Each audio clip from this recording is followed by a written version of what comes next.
Hey guys, welcome in, welcome in. Give you guys a spirit fingers tonight. 30 books in 30 weeks. It's Thursday night, and we are talking this week. We are week 6 of 30. I can't believe it already. We're talking about this book here. It's called When God Winks, and it's a book I read about 10 years ago and put on my shelf and forgot about it. And so as I was going through looking for mining for gold to share with you guys on this personal development journey for 30 books in 30 weeks, I came across it again. And this book talks about the power of coincidence and how coincidences manifest themselves in our lives, but they're not really coincidence at all. The author calls them God winks. And so it talks about what it looks like when you experience a God wink, and we mistake God winks for coincidence and sometimes brush them off. And so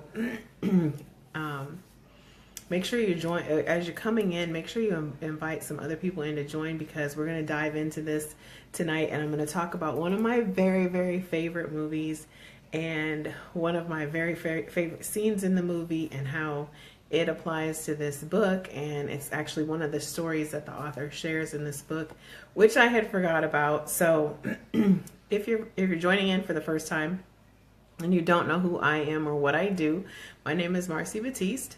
I'm a public speaker, I'm an author, and I'm a recovery and success trainer.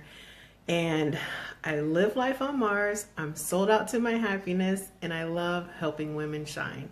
That's me in a nutshell. But in addition to that, I have a training company called Bankable Success Advisors, where I work with individuals and businesses to help them optimize their personal and professional investments so that they can yield the returns that they want. And when I speak of investments in that respect, we're talking about things like time and energy, some finance stuff, emotion. My specialty is curing emotional bankruptcy, because at the end of the day, if we're emotionally bankrupt, we don't have anything to give to anyone. And so I'm excited for you guys to join me this year, especially because this year is dedicated to working with and building out a community of 1,000 women who refuse to let their past fears, flaws, failures, pains, any of that dim their shine. And they're actually ready to make 2018 the best year of their life. And they're ready to give to others and share. And, you know, I always say your gifts and talents weren't given for you to keep, they're given for you to share. And so I get to be the conduit for that. And it's exciting. It's amazing. I absolutely love what I do. And I love this personal development series. So let's dive right into tonight's subject and this book called When God Winks. And the story that I get to share tonight, I titled this Walking by the Color Purple.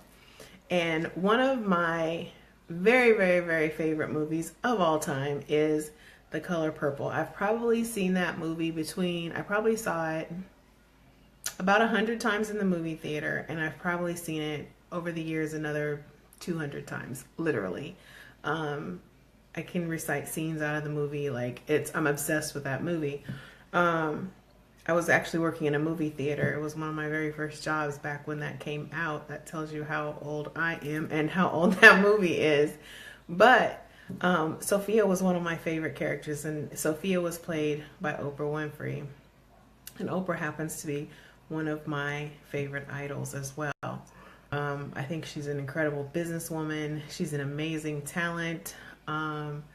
And I love the fact that she can be completely transparent about her weight loss journeys and all of those things. And so it's a multiplicity of things that make Oprah just the awe for me. I love Oprah. But I love this movie. I loved it because it showed so many different sides of humanity. But the book in particular talks about Oprah's journey to becoming Sophia in the movie. And I have actually forgotten this story. And so Oprah had read the book, The Color Purple, many years prior. And, you know, she said she had always identified with the character of Sophia. And You know, she'd read the book a number of times, and then she heard that Steven Spielberg was going to make a movie out of it, and she was just like, oh my God, I have to be in this movie. And you guys got to understand that this was before Oprah was O. Like, she was not Lady O at that point. She's a host of a local Chicago talk show, TV show. Nobody really knew who she was at that time. So it's not like when she got this role cast, she was already Oprah and she was already a known name. She was like many of us. She was just in there on the day-to-day doing her thing, doing what she loves as a talk show host. But she was so drawn to this movie.